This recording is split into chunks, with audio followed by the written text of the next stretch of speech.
आदरणीय दर्शकवृन्द नमस्कार। म विक्रम श्रेष्ठ विशेष सन्दर्भमा यहाँलाई हार्दिक स्वागत छ। राजनीति यति बेला पेचिलो बनेको छ। संसद विघटनपछि, प्रतिनिधि सभा विघटनपछिको परिस्थितिहरू सम्भवतः अबको राजनीतिक भविष्य के हुन्छ भनेर कसैले आकलन गर्न पनि कठिन परिस्थिति छ। दलका नेताहरू जो सत्तामा रहेका छन् अथवा सत्ता बाहिर रहेका छन्, उनीहरू आफू अनुकूलको राजनीतिक दुनो सोझ्याउनका लागि आफ्नो शक्ति सकेसम्म प्रयोग गरिरहेका छन् र पनि यो आरोप प्रत्यारोपका बीचमा जनता भने रनभुल्लमा परेका छन्। यी समग्र समसामयिक विषयमा आज कुराकानी र बहस गर्दैछौँ। आज हामीसँग हुनुहुन्छ एकजना प्रखर वक्ता, विश्लेषक र समाजका चिन्तक अर्जुन प्रसाद। स्वागत छ यहाँलाई। धन्यवाद। तपाईले यो पछिल्लो राजनैतिक परिस्थितिको बीचमा अहिले जे जस्तो घटनाक्रमहरू विकसित भयो र अहिले स्थिर अवस्थामा जस्तो देखिएको छ, सबैको अपेक्षा, सबैको पर्खाइ चाहिँ अब अदालतले के फैसला गर्छ, अदालतले के सुनवाई गर्छ भन्ने विषयमा पर्खिरहेको जस्तो देखिएको छ। यो बीचमा यो राजनीतिक शक्ति सङ्घर्ष अथवा यसको बदलावहरू जे जस्तो भयो, यस पछाडिको कारण के हो? यो नेपाली नेताहरूले आफ्नो सोच विवेक प्रयोग गरेर यी राजनैतिक घटनाक्रमहरू घटाइरहेका छन् कि यसको बाह्य प्रभावहरू प्रत्यक्ष रूपमा देख्नुहुन्छ? बाह्य प्रभाव त धेरै अगाडिदेखि नै हामी जस्तो सानो मुलुकको लागि त्यो त स्वाभाविक रूपमै देखिन्छ। त्यो त त्यसलाई इन्कार गर्न कसैले पनि सक्दैन। बाह्य चासो हुनु स्वाभाविक पनि हो। उनीहरूको आफ्नो चाहिँ राष्ट्रिय उनीहरूको इन्ट्रेस्टमा हामी जस्तो दुईटा धेरै ठुला देशहरूको बिचमा बसेको मुलुकले उनीहरूका सुरक्षा चासोदेखि लिएर विभिन्न कुराहरूमा उनीहरूको चासो हुनुलाई हामीले नकारात्मक रूपमा लिनु पनि हुँदैन, स्वाभाविक हो। तर यो मुलुकको दुर्भाग्यका लागि चाहिँ सायद राजनेता जन्मन नसकेर, राजनेता नभएर, मुलुक र जनताप्रति निष्ठा राख्ने मान्छे नभएर सधैँ हामीले यो भुक्तमान खेप्नु परेको हो नि जस्तो लाग्छ मलाई त।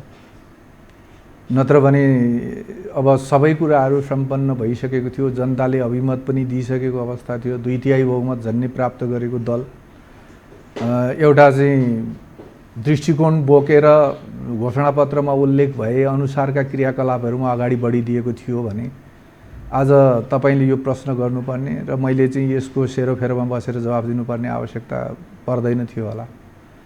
तर त्यस्तो देखिएन। तपाईले अघि राजनेता शब्द प्रयोग गर्नुभयो।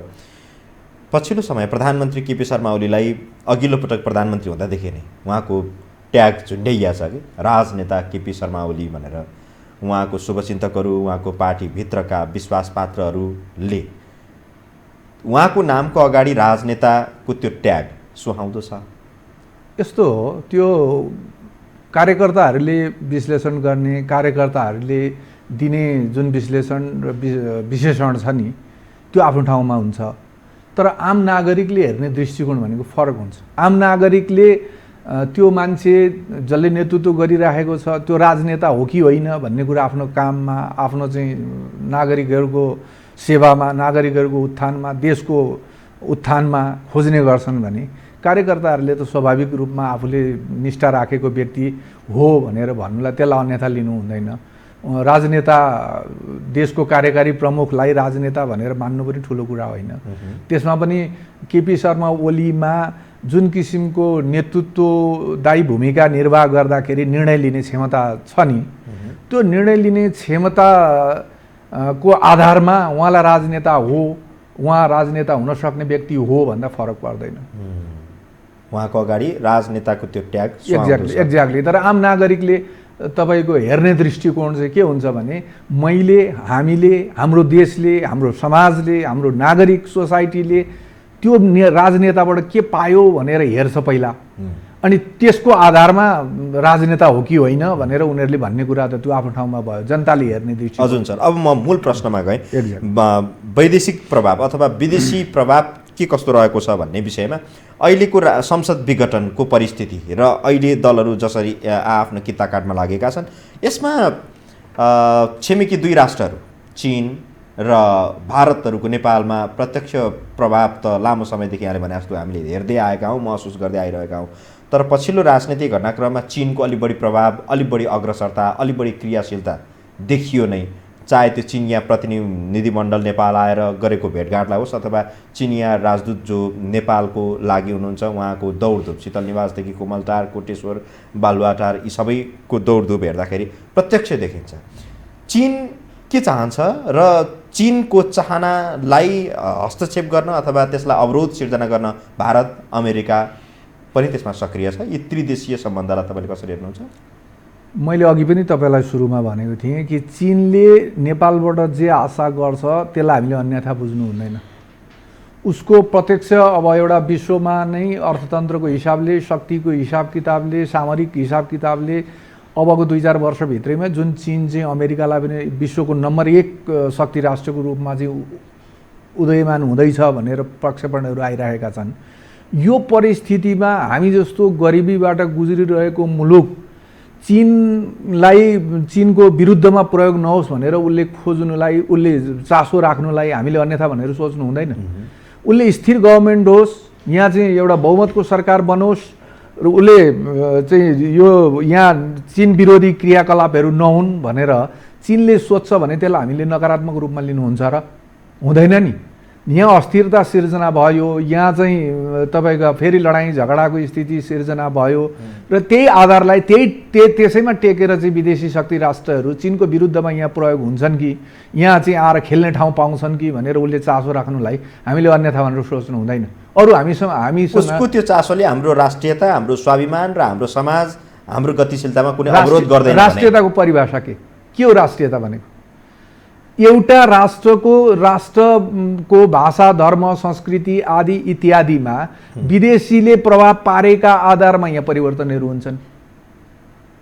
तपाईँको हाम्रा चाहिँ सदियौँदेखि चलिआएका परम्परागत कुराहरूलाई चाहिँ यो संविधान सभाको बहानामा चाहिँ परिवर्तन गरियो। जस्तो हिन्दू राष्ट्र परिवर्तन भएर आयो, हिन्दू राष्ट्रको ठाउँमा चाहिँ धर्मनिरपेक्षता भनेर चाहिँ लेखिने अवस्था सिर्जना भयो। अब यी हाम्रा मौलिक कुराहरूको संरक्षण गर्नुपर्छ कि पर्दैन भनेर चीनले भन्ने, अमेरिकाले भन्ने, भारतले भन्ने विषय हुन् र यो त हामीले आफैले स्वतः निर्णय गर्ने कुरा होइन। त्यो खेल्ने पृष्ठभूमि कसले तयार गरिदिन्छ? जस्तो चाइनालाई यहाँ आएर हस्तक्षेप गर्ने परिस्थिति निर्माण कसले गरिदिइरहेको छ? त्यसै गरी यदि मेरो राष्ट्रको नेपालको सबै राष्ट्रिय जुन चासो राष्ट्रिय सरकारको विषय हो, त्यो राष्ट्रिय सरकारको विषयमा अन्तर्राष्ट्रिय सम्बन्धहरू कसरी विकास गर्ने भन्ने सन्दर्भमा यहीँका दलहरूले, यहीँका नेताहरूले छलफल गरेर एउटा नीति निर्माण गर्न, वैदेशिक नीति निर्माण गर्न सकिँदैन? चीनलाई हामीले कसरी बुझ्ने र चीनसँग हामीले के फाइदा लिन सक्छौँ अथवा चीनको पक्षमा हामीले के गरिदिन सक्छौँ त्यसको एउटा राष्ट्रिय नीति निर्माण गर्न सकिँदैन? भारतको सन्दर्भमा एउटा गभर्मेन्ट चेन्ज हुने, नेपालको गभर्मेन्ट चेन्ज होस् अथवा भारतको गभर्मेन्ट चेन्ज होस्, दुईटा सरकार परिवर्तन हुने बित्तिकै नेपालको भारतसँगको क्रियाकलापमा आमूल परिवर्तन किन हुन्छ, किन गरिन्छ भन्दाखेरि भारतले हामीलाई हस्तक्षेप गरौँ, चीनले हामीलाई हस्तक्षेप गरौँ, अमेरिकनहरूले हामीलाई यो गरौँ भन्ने चिज अब छोड्नुपर्छ। हामी किन एक हुन सक्दैनौँ? हाम्रो राष्ट्रिय स्वाधीनता, सार्वभौमिकता, राष्ट्रियता, अखण्डता के हुन्? यी सबै हाम्रा चाहिँ आफ्ना राष्ट्रको चाहिँ सम्पन्नताका लागि, राष्ट्रलाई दिगो र मजबुत बनाउनका लागि जे आवश्यक पर्ने चिजहरू त्यो निर्माण गर्न हामी किन सक्दैनौँ? होइन, हाम्रा देशका नेताहरूको विवेक कमजोर हुँदाखेरि चिनिया प्रतिनिधिमण्डलहरू जहाज चार्टर गरेर नेपालमा आइरहेका छन्। स्वाभाविक हो भनेको यहाँ चाहिँ राजनीतिक तरलता सिर्जना हुने बित्तिकै विदेशीहरू यहाँ चाहिँ प्रवेश गर्छन्। तपाईँको अहिले भारतसँग चीनको कन्फ्लिक्ट यो 1.5-2 वर्षदेखि बढेर गएको तपाईँले पनि अनुभव गर्नुभएको छ, मैले पनि अनुभव गरेको छु। डोकलामदेखि अहिले तपाईँको लद्दाखसम्म चाहिँ चीन र भारतको चाहिँ त्यत्रो सैनिकहरूको चाहिँ मारामारको परिस्थिति निर्माण भएको छ। अनि चीनले स्वाभाविक रूपमा चाहिँ एउटा गरिब मुलुक यो अस्थिरतातर्फ गयो भने यहाँ विदेशीहरूको प्रभाव पर्छ, जुन मलाई मेरो राष्ट्रिय सामरिक सुरक्षाप्रति पनि यसले खलल पुर्याउन सक्छ भनेर उसले चासो राख्नु गलत हो।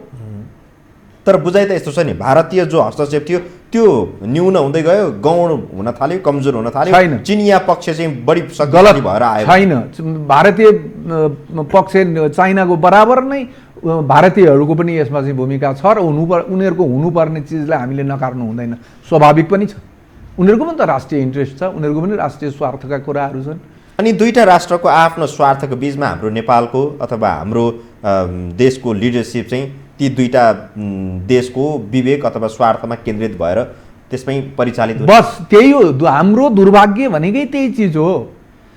मेरो देशको स्वाधीनता, मेरो देशको सार्वभौमिकता, मेरो देशको सर्वोच्चता, मेरो राष्ट्रिय स्वार्थ यो हो र यसैमा हामी जोसुकै सरकारमा गए पनि, जसले सुकै कार्यकारी नेतृत्वको भूमिका निर्वाह गरे पनि स्वाभाविक रूपमा मैले मेरो देशको कुरा बोल्ने हो, मेरो देशको उन्नतिका लागि बोल्ने हो भन्ने भावनाको जबसम्म विकास हुँदैन, मलाई भारतले सपोर्ट गरिदिन्छ अनि म चाहिँ कार्यकारी प्रमुख अथवा चाहिँ राजनीतिमा चाहिँ सत्तामा पुग्न सक्छु, मलाई चाइनाले सपोर्ट गरिदिन्छ अनि म त्यो ठाउँमा पुग्न सक्छु भन्ने जबसम्म नेताहरूको चाहिँ यो के अरे मस्तिष्कमा छाइरहन्छ, भइरहन्छ, तबसम्म त्यो चिजलाई हामीले कसरी रोक्न सक्छौँ? सो रोक्न त सक्दैनौँ हामीले। त्यसैले त्यो चिज सबभन्दा पहिला त हामीले हाम्रै नेताहरूबाट त्यो चिजलाई खुर्केर फाल्न सक्नु पर्यो नि। मलाई भारतले स्थापित गरिदिनुपर्छ भन्ने जुन सोच बोकेर बसेका हाम्रा नेताहरू छन्, त्यसबाट मुक्त नभइकन मुलुक मुक्त हुन सक्छ त? सक्दैन नि। यहाँ त पार्टीलाई मात्र उसले परिचालन गरेर पार्टीभित्रको छिद्र छिद्र केन्द्रीय कमिटीका अधिकांश जो प्रभावशाली भनिएका नेताहरू हुन्छन् उनीहरू कहीँ न कहीँ परिचालित भएर अघि बढेको जस्तो थुप्रै खालको लालन पालनै भारतीयहरूले अथवा अहिले त चाइनिजहरूले पनि गरिदिन थालेका होलान् स्वाभाविक रूपमा। उनीहरूका आर्थिक अन्य चाहिँ आवश्यकताहरू पुरा गरिदिन्छन् होला, नत्र भने त यत्रो ठुलो चलखेल, यत्रो ठुलो चाहिँ यो माइक्रो म्यानेजमेन्टको तहसम्म भनेर एकचोटि प्रचण्ड प्रधानमन्त्री हुँदाखेरि बोलेको मलाई थाहा छ, सम्झना छ। सानातिना चाहिँ सर्वबडुवामा पनि भारतले यसरी चासो राखिदिनु भएन भनेको मतलब ठुलामा चाहिँ राखे ठिकै छ, सानामा राखिदिनु हुँदैन। हाम्रो आफैले कसैलाई निमन्त्रणा गर्छौँ, मेरो घरमा झगडा भयो, मेरो घरमा चाहिँ कुटपिट भयो, लडाइँ भयो, मारपिट भयो, मेरो छोरासँग मेलमिलाप भएन, हाम्रो दुईजना श्रीमान श्रीमतीको झगडा भयो, त्यसले गर्दाखेरि तिमी आइदेऊ भनेर छिमेकीलाई गुहार्ने अनि दोष चाहिँ फेरि छिमेकीलाई दिने, त्यो मिलेन। यो बाध्यता हो हाम्रा नेताहरूको? बाध्यता नहुनु पर्ने हो। किन बाध्यता बनिदियो? स्वाभाविक त्यो जन्जालभित्र छिरिसकेर त्यहाँबाट उम्किन नसकेको यहाँको यो देशको यही माटोभित्र म त्यही त राजनेता जन्मन सकेन। जस्तो सुकै परिस्थिति निर्माण भए पनि मेरो राष्ट्रलाई टाउकामा राखेर यसको स्वार्थभन्दा बाहिर गएर म कसैको लागि काम गरिदिने भन्ने मानिसको विकास हुन सकेन, त्यस्तो मान्छे आउन सकेन। अब यो परिवेशको बिचमा हामी संसद विघटन भएको अवस्थामा, विघटित संसद विघटन भनेपछि हामी जनप्रतिनिधि विहीन अवस्थामा छौँ प्रतिनिधि सभाको हकमा। त्यस हिसाबले अबको राजनीति कतातिर मोडिएला भन्ने बढी यो प्रश्न चाहिँ सबैको एउटा संशयको विषय र सबैको एउटा चाहिँ उत्सुकताको विषय बनिराखेको छ। अब तपाईँ के देख्नुहुन्छ? यी बाह्य हस्तक्षेप र यिनीहरूको इन्ट्रेस्टमा यी सबै निर्भर रहन्छ भन्ने हाम्रो डिस्कर्स हुनसक्छ कि अब दलका नेताहरूले के विवेक पुर्याउँछन् अथवा यिनीहरूको आफ्नो शक्ति सन्तुलन र समीकरणको आधारमा यो तय हुन्छ? म तपाईँलाई चाहिँ सोध्छु, म नागरिक हो, म स्वतन्त्र छु, म नागरिककै तर्फबाट बोल्ने गर्छु।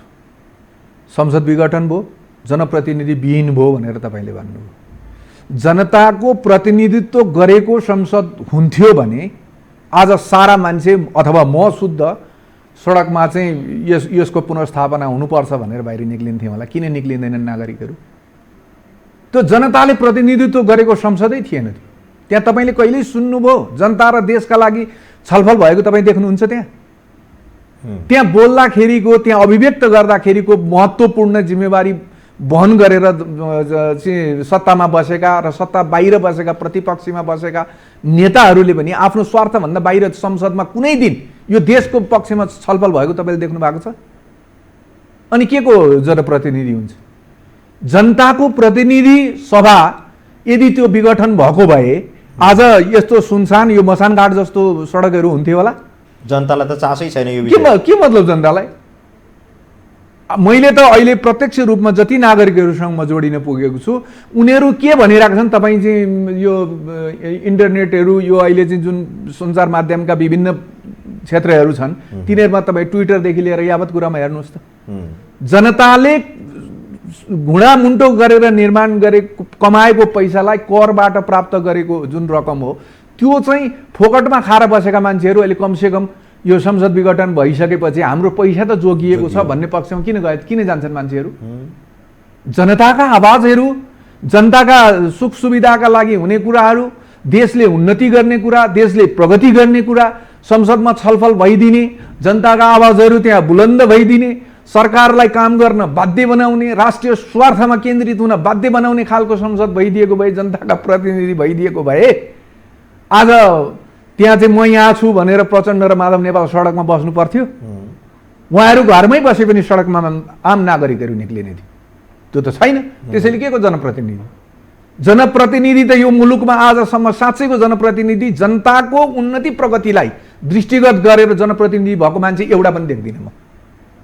तपाईँले यसो भन्दै गर्दाखेरि सामाजिक सञ्जालकै प्रतिक्रियाहरूलाई नमुनाको रूपमा लिने हो भने प्रधानमन्त्री केपी शर्मा ओलीले जे गर्नुभयो ठिक गर्नुभयो संसद विघटन गरेर भनेर मानिसहरू त्यो किताबमा बढी पल्लाबारी भइरहेको जस्तो देखिन्छ। यो सही हो त? एक्ज्याक्टली। एउटा कुरा तपाईँलाई म भन्छु, केपी ओलीले जे गर्नुभयो उहाँको दृष्टिकोणले जे सही लाग्यो त्यही गर्यो। हामी आम नागरिकले त्यसको मूल्याङ्कन कसरी गर्छौँ? मैले अघि पनि तपाईँलाई भने, संसद जनप्रतिनिधिको जस्तो काम नगरेको संस्था भएको हुनाले जनतालाई कुनै चासोको त्यसमा चाहिँ कुनै सरोकार राख्नुपर्ने विषय भएन, त्यो विषयले आकर्षण गरेन, मतलब राखेन, मतलबै भएन, उनीहरूलाई कुनै चासोले छुएन। यो मुलुकले जनताको सर्वोच्चता स्थापित गर्ने नाममा हजारौंको सङ्ख्यामा मान्छेहरू मारिए, मरे। मुलुकले यति अधोगति बेहोर्न बाध्य भयो कि 50 वर्ष मुलुक पछाडि धकेलियो, द्वन्द्वका नाममा, विभिन्न बहानामा मुलुक पछाडि फर्कियो। त्यसले प्राप्त गरेको त्यति क्षति बेहोरेर मुलुकले प्राप्त गरेको कुरा के हो भन्दा जनताको सर्वोच्चता होइन, जनसर्वोच्चता हो नि। त जनताको सर्वोच्चता स्वीकार गरेर, जनताको सर्वोच्चता स्थापित गरेर सार्वभौम नेपाली को हो त भन्दाखेरि यो जनता, यो देशको सार्वभौमिकता कोमा निहित छ भन्दा जनतामा निहित छ। मलाई चित्त बुझेन, मैले काम गर्ने वातावरण पनि पाइनँ, मलाई काम गर्न हरेक दृष्टिकोणले चारैतिरबाट खुट्टा तान्ने प्रवृत्तिहरू भयो, मैले सकिनँ। त्यसैले म तपाईँहरूसँग चाहिँ आखिर जनता सर्वोच्च हो, म जनतासँग फेरि यो चाहिँ के अरे यिनै कुराहरू लिएर म आउँछु, मलाई तपाईँहरूले फैसला गरिदिनुहोस् भनेर केपी ओली जाँदाखेरि के खराब भयो? मलाई बताइदिनुहोस् न, के खराब? तर संसदीय व्यवस्थाको लागि त एउटा गलत नजिर त भयो। फेरि पनि भन्छु नि, संसदीय कुनै पनि व्यवस्था कसका लागि? संसद सांसदहरूका लागि, त्यहाँबाट तलब भत्ता खानका लागि, उनीहरूको व्यक्तिगत फाइदा बेफाइदाका लागि। मन्त्री केका लागि?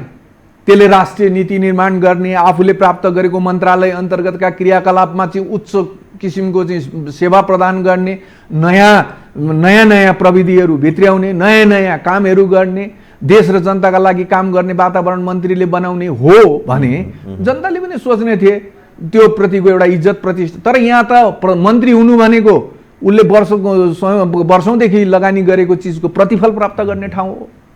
संसद भनेको जितेर आइसकेपछि उसले व्यक्तिगत रूपमा फाइदा लिने ठाउँ हो। जनताका लागि केही हुँदैन, कहीँ केही छैन, अनि किन मान्छेले चाहिँ त्यसमा त्यत्रो सरोकार राख्नु पर्यो? संसदीय व्यवस्था भने कि कुनै पनि व्यवस्था कसका लागि? कुनै पनि व्यवस्थाको जनताको प्रतिनिधित्व गर्छु भनेर मान्छे जान्छ भने केका लागि? जनताकै लागि हुन्छ त्यो त, जनताकै लागि गर्नु पर्यो नि। तर त्यस्तो देखिन्छ?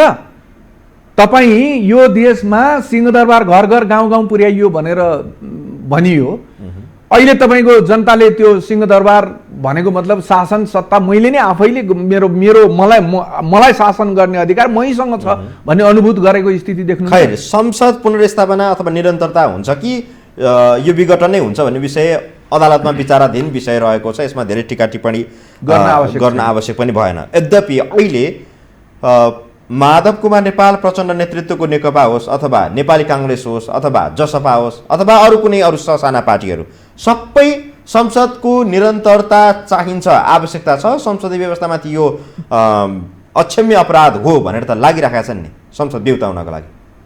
यो संसद बिउताउनु वा नबिउताउनु भन्ने चिजको निर्णायक शक्ति भनेको जनता हो।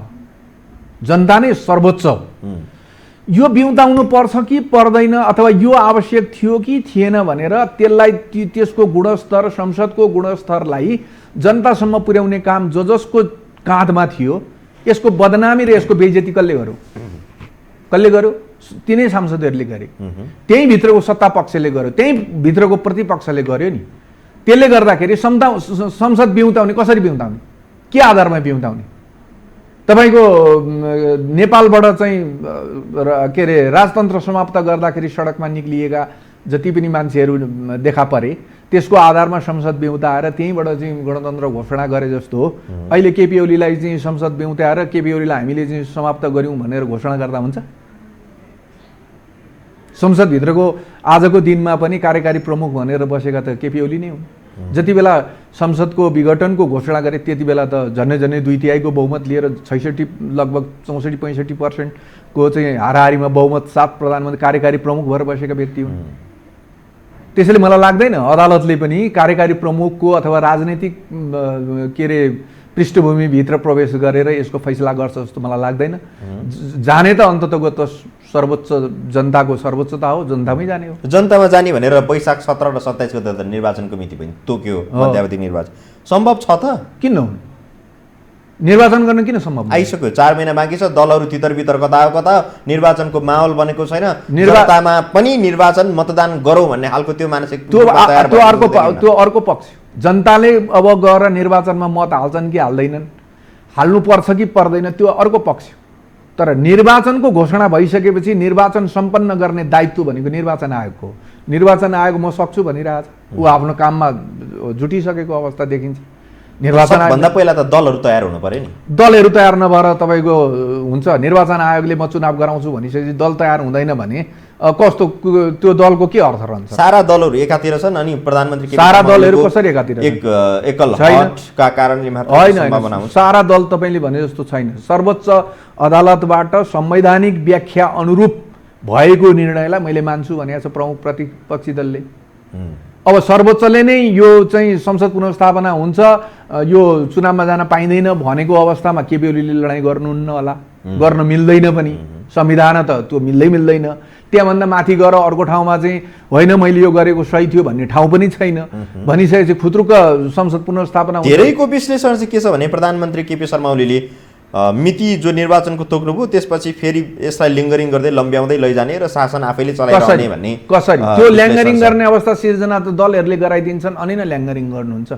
हामी वैशाखको यो चुनावमा जान तयार छौँ भनेर सबै दलहरू गए, निर्वाचन आयोगले घोषणा गरेको मितिमा म चुनाव गराउन तयार छु भनेपछि ल्याङ्गरिङको त्यहाँ कहाँ गुन्जाइस? जनतामाथि अपमान त भयो नि। जनताले जसरी 5 वर्षको लागि भनेर निर्वाचित गरेर पठाएको जनप्रतिनिधि फेरि त्यही अनुहार फेरि त्यही जनतासँग गएर नगर्न सक्छ दिनुस् भनेर मत माग्ने। विक्रमजी सुन्नुहोस् न, तपाईँको जनताले नकार्न पाउँछ नि, नकार्दिन सक्छ नि, जनताले नकार्नु पर्यो। हामीले हिजो अस्ति तपाईँहरूलाई चाहिँ स्थायी सरकार स्थायित्व सहितको विकास निर्माणलाई सोचेर तपाईँहरूको घोषणा पत्र अनुरूपको क्रियाकलाप गर्नुहुन्छ भनेर भोट दियौँ। अब तपाईँहरू आज 3 वर्ष व्यतीत नहुँदै यो गरिब मुलुकको पैसा फेरि चुनावमा चाहिँ अरबौं रुपियाँ खर्च गर्ने गरी आउनुभयो। त्यसैले तपाईँहरूलाई हामी मत दिँदैनौँ, अब हामी नयाँ अनुहारहरू छानेर मत दिन्छौँ भने भन्न पाउँदैन र? नयाँ अनुहार खै त? फेरि त्यही आउलान्, त्यही अनुहार आउलान् नि, त्यही नेपाली आउलान्, त्यही नेकपा आउलान्, नयाँ अनुहारहरू आउलान्। सम्भावना छ? म त देख्छु। के सम्भावना देख्नुहुन्छ ल भन्नुहोस्? म त अहिलेको कमसे कम पनि अहिलेको यो यदि घोषित मितिमा चुनाव हुने परिस्थिति भयो भने जनताहरूमा एउटा जागरणको परिस्थिति त म देख्छु। भोट माग्न जाँदाखेरि त्यति सहज र स्वाभाविक रूपमा काङ्ग्रेस र कम्युनिस्टमा विभाजित भएर हिजोको जस्तो मत जनताले हाल्छन् जस्तो मलाई लाग्छ। अब तपाईँहरूले त्यो जागरणको दृष्टि कहाँ देख्नु भएको छ? हामीले हेर्दाखेरि चाहिँ बरु जनताको जागरण यी दलका नेताहरूमा भन्दा पुरानै व्यवस्था ठिक थियो, राजै ठिक थिए, राजै आऊ भनेर नेपालको झन्डा बोकेर मोटरसाइकल र्याली गरेको, माइतीघरदेखि बानेश्वरसम्म र्याली गरेको, कोण सभा गरेको, हजारौँको सहभागिता भएको त यहाँले देख्नुभयो होला। त्यो जागरण त्यतातिर छ नि जनता। त्यो किन? त्यो जति बेला नेपालमा गणतन्त्रको घोषणा भयो र राजाले सम्बोधन गरे कि जनताको नासो मैले जनतालाई नै फिर्ता दिएँ, यदि राजतन्त्र समाप्त हुँदाखेरि मुलुक र जनताको हित हुन्छ, यसको सार्वभौमिकता अखण्डता सबै कुराहरू संरक्षण हुन्छन् जोगिन्छन् भने लु मैले आजदेखि छोडिदिएँ भनेर छोड्या होइन, छोड्या हो नि। त्यस पछाडि जनताकै लागि जनताकै पक्षमा देशकै हितमा राष्ट्रिय स्वार्थमा नि सबै चिजहरू अगाडि बढिदिएको थियो भने तपाईँले भने जस्ता मोटरसाइकल र्याली, तपाईँले अहिले चाहिँ व्याख्या गरे अनुरूपको राजा आऊ देश बचाऊ भन्ने नारा, त्यस्तै किसिमको गतिविधिहरू हुन्थ्यो होला। त्यसको दोष कसको? त्यसको दोष कसलाई दिने? हजारौं मान्छेको रगतबाट उम्रिएर आएका प्रचण्ड आज यो मुलुकको नेतृत्व गर्न नसकेर एउटा दलभित्र सङ्गठित दलभित्र तपाईँको चाहिँ मुलुकको स्वार्थलाई सर्वोपरि राखेर लडाइँ गर्ने ठाउँमा हरेक दिन तपाईँ हामीले त यो 1.5-2 वर्षको परिस्थिति त हामीले देख्यौँ नि। जुन दिन केपी ओलीको दोस्रो पटक यो किडनी ट्रान्सप्लान्ट हो र उनी पूर्ण रूपमा स्वस्थ भएको कुरा त्यो दिनदेखि प्रचण्डको भित्रको घाउ चाहिँ फेरि बल्झेर आएको त हामी सबै प्रत्यक्ष रूपमा हामीले अनुभव गरेका छौँ नि। केपी ओली मर्लान्, त्यस पछाडि त अरू त मसँग टक्कर लिने कोही पनि मान्छे छैन, मैले पाउने हो, सबै कुरा मेरै हो भनेर गएका मान्छे ठ्याक्रेकै दोस्रो प्रत्यारोपण सफल हुने बित्तिकै त्यहीँदेखि सुरु भएको होइन। त्यसपछि प्रचण्ड छटपटाउन थाले। त्यो त हामीले भन्दा तपाईँहरू मिडियाकर्मीहरूले बढी देख्नु भएको छ नि। त्यस पछाडिका गतिविधिहरू तपाईँहरूले देख्नु भएको छ नि। तपाईँको पार्टीमा जतिवटा बैठकहरू भए, हिजो मैले एउटा इन्टरभ्यू हेर्दै थिएँ, 85-90वटा चाहिँ 85-90 दिनसम्म कन्टिन्यू रूपमा चाहिँ ती बैठकहरू सञ्चालित भए पार्टीका, र केपी ओलीलाई चाहिँ घेराबन्दी गर्ने र केपी ओलीलाई कसरी हुन्छ त्यहाँबाट बाहिर निकाल्ने, केपी ओलीलाई कसरी गलाउने भन्ने भन्दा बाहेकको अरू क्रियाकलाप हामीले देखेनौँ। यदि त्यो बैठकमा हाम्रा घोषणापत्रमा जनताले हामीलाई अभिमत दिँदाखेरि हामीले दिएको घोषणापत्र अनुरूपका क्रियाकलापहरू सम्पन्न हुन सकेनन्, जनताले खास यो संसदीय प्रजातन्त्रबाट हाम्रो उन्नति हुन्छ, प्रगति हुन्छ भन्ने कुरा देख्न छोडे, फेरि नैराश्यता जनतामा उत्पन्न भएको देखिन थाल्यो, पुरानै व्यवस्था ठिक भन्ने मान्छेहरूको भावनाको विकास हुन थाल्यो। तपाईँ गलत हिसाबले जाँदै हुनुहुन्छ, त्यसैले तपाईँ करेक्सन गर्नुहोस्, यो बुँदा तपाईँले कहिले देख्नुभयो? अख्तियारमा कसलाई प्रमुख बनाउने, आइजिपी कसलाई बनाउने, एआइजी कसलाई बनाउने, डिआइजी कतिवटा थप्ने, कहाँ को मान्छे आफ्नो, त्योभन्दा बाहेक तपाईँले देख्नुभयो? तर साङ्गठनिक रूपमा कमजोर सङ्गठनको नेतृत्व गरिरहेका प्रचण्ड पार्टी एकतापछि त अहिले त बलियो अवस्थामा छन्। उनी त्यो दृश्यबाट हेऱ्यो भने त सफल भयो नि। अहिले बलियो र के अरे दुर्बल भन्ने कुराको अहिले तपाईँले मैले भनेर हुँदैन होइन। माधव कुमार नेपाल, धर्मनाथ खनाल, म तपाईँलाई फेरि पनि भन्छु, धुरन्धर नेताहरूलाई आफ्नो राजनीतिको सफलता होला। मेरो एकीकृत मालेदेखि एमालेसम्म आइपुग्दाखेरि मेरो पनि लगानी छ, मैले पनि लगानी गरेको छु त्यो पार्टीभित्र, र म सङ्गठित सदस्य भएर धेरै वर्ष बसेको पार्टी हो। त्योभित्र जनाधार तपाईँ खोज्नुहुन्छ भने, जनताको कार्यकर्ताको पङ्क्तिबाट तपाईँ खोज्नुहुन्छ भने, जुझारु मान्छे खोज्नुहुन्छ भने आज पनि तपाईँले केपी ओलीकै पक्षमा भेट्नुहुन्छ। जनाधार छैन उहाँहरूको। र अहिले प्रचण्डले तत्काल हेर्दाखेरि प्रचण्डले एमालेसँग गठबन्धन गरेर प्रचण्डले जितेको कुरा सत्य हो। जुन मैले एउटा पहिलो भाइरल भिडियोमा पनि भनेको थिएँ, यो गठबन्धन टिक्दैन भनेर मैले चाहिँ आजभन्दा झन्डै 2 वर्ष अगाडि नै मैले चाहिँ भनेको थिएँ नि। किन भन्दाखेरि यो फाइदाको, यो स्वार्थको राजनीति र गठबन्धन थियो। त्यो स्वार्थको राजनीतिमा चाहिँ प्रचण्ड सफल भए। एउटा एमाले भित्रको एउटा पङ्क्तिलाई स्वाटै तानेर लिएर जान सफल भए, एकदम स्पष्ट रूपमा लिएर। त्यो सफलता चाहिँ जनताको आधारसम्म पुग्न सफल हुन्छ कि सामान्य रूपमा होला मात्रै रहला? हुँदैन। जनताको लेभलसम्म पुग्नका लागि प्रचण्डले धेरै मेहनत गर्नुपर्छ। प्रचण्डले हिजो गरेका जति पनि क्रियाकलापहरू छन्, यो देशलाई प्रचण्डकै भाषामा भन्दाखेरि चाहिँ समृद्ध बनाउनका लागि गरेको लडाइँ द्वन्द्व थियो। तर मेरो दृष्टिकोणमा, एउटा स्वतन्त्र नागरिकको दृष्टिकोणमा भन्नुहुन्छ भने यो देशलाई 50 वर्ष पछाडि धकेल्नका लागि भएको त्यो द्वन्द्व थियो। त्यसले कति इन्फ्रास्ट्रक्चर, कति चाहिँ तपाईँको ध्वस्त बनायो, त्यस्तो चाहिँ कति चिजहरू चाहिँ नोक्सानी भयो, मान्छेको मानसिकतामा कति ठुलो त्यसले असर गर्यो, ती चिजहरू अहिलेसम्म सकिएका छैनन्। अब सरसर्ती हेर्दाखेरि यी दुईवटा नेकपालाई हेर्ने हो भने केन्द्रीय कमिटीको सदस्यको रूपमा होस् अथवा संसदीय दलभित्रको नेताहरूको रूपमा सदस्यहरूको सङ्ख्या हेर्ने हो भने माधव प्रचण्ड समूहमै त्यसको पल्लाभारी देखिन्छ। केपी शर्मा ओली अल्पमतमा पर्नु भएको त प्रष्टै देखिएको छ अहिलेसम्मको हिसाब किताब अनुसार। त्यो हुँदाखेरि अब केपी शर्मा ओलीले नेतृत्व गरेको नेकपाको भविष्य के हुन्छ? त्यसको तपाईँको विश्लेषण गलत छ।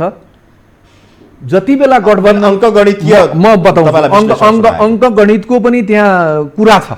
कस्तो कुरा छ भन्नुहुन्छ भने, जति बेला चुनाव लड्दाखेरि दुईटा पार्टी अलग अलग भएर चुनाव लडेका हुन्। जब गठबन्धनको स्थिति सिर्जना भयो त्यति बेला दुईटा दललाई मिलाउने सन्दर्भमा चाहिँ त्यहाँ धेरै ठुलो लामो छलफल, विश्लेषण, धेरै कुराहरूको बारेमा छलफल भएर यी सबै कुराहरू भएका छैनन्। तपाईँको यिनीहरू निर्वाचित भएर आएका केन्द्रीय सदस्यहरू होइनन्। यिनीहरूको हैसियत केन्द्रीय सदस्यको, यिनीहरूको हैसियत स्थायी समितिको, यिनीहरूको हैसियत सचिवालयको सदस्य हुनको लायकको हुनु पर्थ्यो भने त्यो चाहिँ कार्यकर्ताको पङ्क्तिबाट चाहिँ खारिएर निर्वाचित भएर आउनु पर्थ्यो। त्यो त भएको परिस्थिति होइन। केपी ओलीले 50औं चोटि भनेको त तपाईँले पनि सुन्नुभयो, मैले पनि सुने। तपाईँहरू धैर्य गर्नुहोस्, आउँदो निर्वाचनमा म प्रधानमन्त्री लड्दिनँ, तपाईँहरू धैर्य गर्नुहोस्, महाधिवेशन अब मङ्सिरमा गरौँ अथवा चैतमा महाधिवेशन गरौँ, त्यसबाट निखारिएर जुन आउँछ, म त पार्टी अध्यक्ष पनि म लड्दिनँ, पार्टी अध्यक्ष तपाईँहरूमध्ये नै कोही लड्नुहोस्, त्यसमा मेरो चाहिँ सहमति छ, त्योसम्म पर्खन नसक्ने 4-5-6 महिनाको अवधिसम्म पर्खिन नसक्नुको कारण के थियो?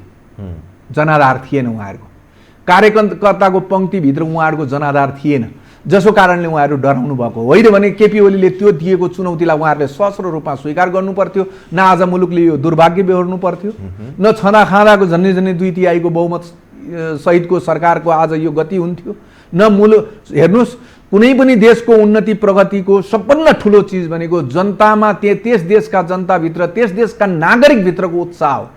यो उत्साहलाई हिजो 46 साल बहुदल प्राप्ति पछाडि पनि गिरिजाप्रसाद कोइरालाले गर्नुभएको मध्यावधिले एक हदसम्म समाप्त गरेको थियो। त्यो उत्साहमा निराशा जन्माउने काम त्यसले गरेको थियो भने आज फेरि त्यो निराशाको स्थिति सिर्जना गराइदियो। अब के गर्ने? मैले के भन्थेँ भने चाहे काङ्ग्रेसको बनोस्, कम्युनिस्टको बनोस्, जसको बनोस्, तर बहुमतको एकल बहुमतको सरकार बनोस्, पक्का मुलुकले उन्नति प्रगति, मुलुकले फड्को मार्छ भन्ने मलाई लाग्थ्यो। त्यो त देखिएन आज। हजुर सर, अब देश सङ्कटमा छ, यो त हामीले देखेकै विषय भयो। पुष्पकमल दाहाल प्रचण्ड जो अहिले यो सङ्कटको बिचको एउटा नायक मान्दा फरक नपर्ला, अथवा यो भित्रको महत्त्वपूर्ण पात्र उहाँ हो। उहाँ आफ्नो पारिवारिक व्यवस्थाको कारण अथवा त्यो एउटा आफ्नो श्रीमतीको सीताको उपचारको लागि भनेर अहिले भारत पुग्नु भएको छ। उहाँ व्यक्तिगत पारिवारिक त्यो उपचार सकाएर उहाँ फर्किनु होला कि यो सघन परिस्थितिको बिचमा उहाँले भारतीय त्यस्तो केही सहयोग अथवा त्यो खालको भेटघाट, त्यो भूमिका पनि निभाउने देख्नुहुन्छ? स्वाभाविक रूपमा त्यो भित्र यसमा साम दाम दण्ड भेद यो चारटै नीति केपी ओलीको विरुद्धमा अहिलेको नेकपा भनेर चाहिँ जुन दाबी गरिरहेको प्रचण्ड माधव नेपाल समूह छ, त्यसले साम दाम दण्ड भेद यो चारटै नीति अख्तियार गरेर सकेसम्म चुनावमा नजाने संसद बिउताउने काम प्रयत्न गर्छ। त्यो प्रयत्न चाहे स्वास्थ्य उपचारका नाममा गर होस्, चाहे यहाँ चाहिँ कुनै खुफिया एजेन्सी वा कुनै कसैलाई चाहिँ राजनीतिक मान्छेलाई बोलाएर होस्, चाहे जुनसुकै कारणले होस्, त्यो प्रयत्न गर्छ। सामदाम दण्डभेद चारटै नीति अख्तियार गर्ने प्रयत्न गर्छ। उनीहरू कहीँ कतै चुक्नेवाला छैनन् अथवा झुक्नेवाला छैनन्। छैन, यो संसद पुनर्स्थापनाका लागि गर्न सक्ने सबै खाले काम प्रचण्ड माधव नेपाल समूहबाट हुन्छ। भारतमा त्यो खेल पनि हुनसक्छ। उहाँ त उडिसक्नु भयो, हुनसक्छ। किनभने भारत पनि अहिले केपी ओलीसँग त्यति सन्तुष्ट भएको हामी पाउँदैनौँ। किनभने केपी शर्मा ओलीले आफ्नो एउटा लाइन त मिलाउँदै हुनुहुन्थ्यो कुटनीतिक रूपमा, सैन्य कुटनीति माध्यम मार्फत भए पनि आफ्नो त्यो सम्बन्धलाई सुमधुर बनाउन त प्रयत्नशीलै हुनुहुन्थ्यो। सुमधुर बनाउनु भन्दा पनि दुईटा देशका बीचमा देखा परेका जुन अवरोधहरू हुन्, दुईटा देशका बीचका समस्याहरू हुन्, तिनीहरूलाई निराकरण गर्ने बाटो भन्नुपर्छ। उहाँले लाइन मिलाउने भन्ने। त्यसो भए अब प्रचण्डले भारतमा गएर के गर्नु होला त? त्यसो भए उहाँले चाहिँ अब हिजो सेल्टर लिएर बस्नुभयो, यहाँ हजारौँको सङ्ख्यामा मान्छेहरू मरे, भारतले पूर्ण रूपमा त्यति बेला गोलीगट्ठादेखि लिएर पैसादेखि लिएर राजनीतिक सपोर्टदेखि लिएर सारा कुरा सहयोग गरेर बसेको हो। उहाँको चिन्जान छ, पहुँच छ। त्यहाँकै एकजना प्रोफेसरले लेखेको किताब तपाईँले पनि अब पढ्नु भएको होला, उहाँले बकाइदा भनिया छ, भनिसकेपछि तिनै हिजोका कुराहरूका आधारमा म गएँ भने यो गरिदिन्छु, त्यो गरिदिन्छु, यो त्यो हुनसक्छ। त्यो गिभ एन्ड टेकका कुराहरू गजबले हुन सक्छन्। यदि संसद बिउतियो भने त्यसपछिको परिस्थिति के हो? संसद बिउतियो भने मुलुकको फेरि दुर्भाग्य प्रारम्भ भयो भनेर बुझ्नुपर्छ। संसदीय व्यवस्था सुरक्षित हुन्छ भनेर विश्लेषण गर्यो भने संसदीय व्यवस्थाको विकल्प त म अहिले देख्दिनँ।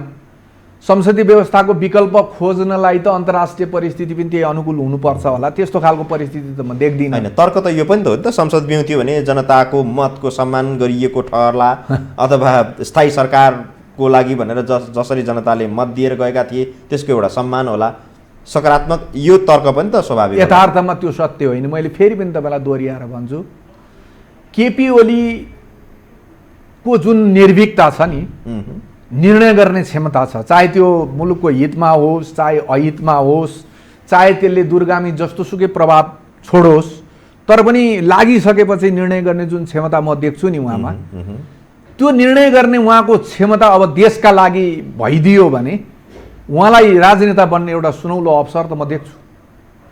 तपाईँको यति सानो मुलुकमा जहाँको आजको जुन हाम्रो बजेट छ, त्यो बजेट चाहिँ झन्डै तपाईँ 90% बजेट साधारण खर्चमा हाम्रो राजस्वबाट जुन प्राप्त हुन्छ, हाम्रो मौलिक मुलुकभित्रको जुन कमाइले मुलुकले कमाएको पैसाबाट, सरकारलाई प्राप्त हुने पैसाबाट यो देशका 90% पैसा चाहिँ तलब भत्ता र सुविधामा जान्छ भने त्यो कसरी आज चाहिँ त्यो कसरी छरिएको छ भन्नुहुन्छ भने वडा कार्यालयदेखि लिएर तपाईको प्रदेश सरकार अनि तपाईका 4वटा राष्ट्रपति के अरे 7वटा राष्ट्रपति गभर्नरका रूपमा, त्यस पछाडि संसद त्यत्तिकै अध्यक्ष उपाध्यक्ष अर्थहीन, त्यसको कुनै अर्थ छैन। उहाँहरूले त्यो प्रदेश सभाबाट केही अहिलेसम्म तपाईँले दिनुभएको त्यस्तो छ भने मलाई दिनुहोस्, म आफ्नो भनाइ त्यस्तो निर्णायक काम गरेको देखिँदैन, गर्न पनि सक्दैन, त्यो सम्भव पनि छैन। अहिले नेपाली विशेष गरी युवा पङ्क्तिबाट के आशा अपेक्षाहरू प्रतिक्रियाहरू आउने गर्दछ भने तै प्रधानमन्त्री केपी शर्मा ओलीले अब सङ्घीयता पनि खारेज गरिदिनु भयो भने त्यो देशको लागि निकै अनुकूल हुने थियो भन्ने त्यो अपेक्षा पनि एकदम सत्य हो। म यदि यो मुलुकले आजसम्म त्यो तलब भत्तामा सुविधामा गरेका सबै खर्चहरू कटौती गर्दै अब मुलुकको उन्नतिमा बाधा पुर्याउने, मुलुकलाई अगाडि बढ्न रोक्ने यी जति पनि चिज छन् यिनीहरूलाई म समाप्त गरेर जान्छु, म यो गर्छु भनेर यदि केपी ओली आउने हो भने त्यसको पक्षमा म पनि 2-4 सयको मास लिएर सडकमा आउनु पर्यो समर्थनका लागि भने म पनि आउँछु।